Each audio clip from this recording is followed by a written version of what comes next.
வணக்கம். நெருப்பு தமிழர். இரும்பு அடிக்கிற இடத்துல ஈக்கு என்னடா வேலை? சிஎஸ்கேவினுடைய ஐபிஎல் திருவிழா ஆரம்பம்.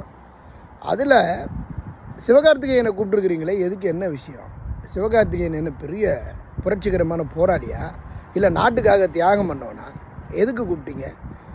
விளையாட்டில் எதுக்குடா சினிமாவை கொண்டு போய் திணிக்கிறீங்க? உங்களுக்கெல்லாம் அறிவு இருக்கா, இல்லை சோத்தை திங்கிறீங்களா, எதை திங்கிறீங்கன்னு தெரியல. சினிமா என்பது ஒரு பொழுதுபோக்கு நிகழ்ச்சி. விளையாட்டை பொழுதுபோக்காக மாற்றிடாதீங்க. இந்த விளையாட்டு என்பது ஒரு நாட்டிற்கு பெருமையை சேர்க்க விளையாடக்கூடியது. இவங்க என்ன சினிமாவில் இருக்க கூத்தாடி பயல்கள்லாம் பொம்பளைங்களை கட்டி பிடிக்கிறதும், முத்தம் கொடுக்குறதும், இவன் மொண்டாட்டி கூட படுக்கிறதும், அவன் மொண்டாட்டி கூட படுக்கிறதும், அடுத்தவன் மொண்டாட்டியை கூட்டிக்கிட்டு போகிறதும், இதெல்லாம் இவனுங்கெல்லாம் பெரிய போராளிகளா, புரட்சியாளர்களா? ஒரு விளையாட்டை துவக்கி வைப்பதற்கு ஒரு விளையாட்டு வீரனை கூப்பிடுங்க. ஒரு விளையாட்டு வீரனை அழைத்து அந்த விளையாட்டிற்கு பெருமையை சேருங்க. அதையெல்லாம் விட்டு கண்ட பொறுக்கி புறம்போக்கு எல்லாரையும் கூப்பிட்டு இது மாதிரி பண்ணுறதுங்கிறது கேவலமாக இருக்குங்க. கிரிக்கெட்டு எம்எஸ் தோனின்னு சொன்னீங்கன்னா, அவர் ஒரு கிரிக்கெட்டில் ஒரு பல்வேறு விதமான சாதனைகளை படைத்த ஒரு புகழ்பெற்ற ஒரு பெருமை மிக்க ஒரு அற்புதமான ஒரு விளையாட்டு வீரர்.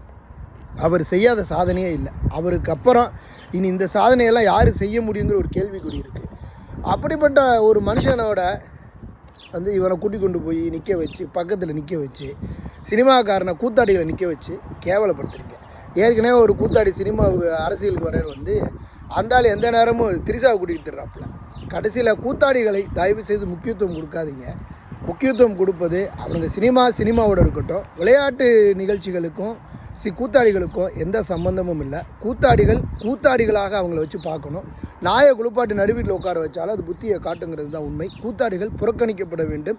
இது போன்ற விளையாட்டு நிகழ்ச்சிகள், பொதுவான நிகழ்ச்சிகள், இதுக்கெல்லாம் அவனுங்க புறக்கணிக்கப்படணும். அவனுங்களுடைய சினிமா கூத்தாடிகளுக்கு நீங்கள் விளம்பரம் கொடுக்கணும், அவங்கள முக்கியஸ்தர்களாக கூப்பிடணுன்னா சினிமா நிகழ்ச்சிகளுக்கு மட்டும் கூப்பிட்டுக்குங்க.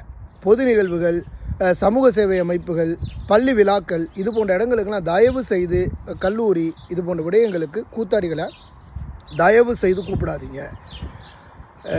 விளையாட்டை பெருமைப்படுத்தி இந்த விளையாட்டின் மூலமாக எவ்வளவோ உணர்வாளர்கள், இளைஞர்கள், சாமானியர்கள்லாம் சாதித்து நாட்டுக்காக விளையாண்டு பெருமையை சேர்க்குறான்.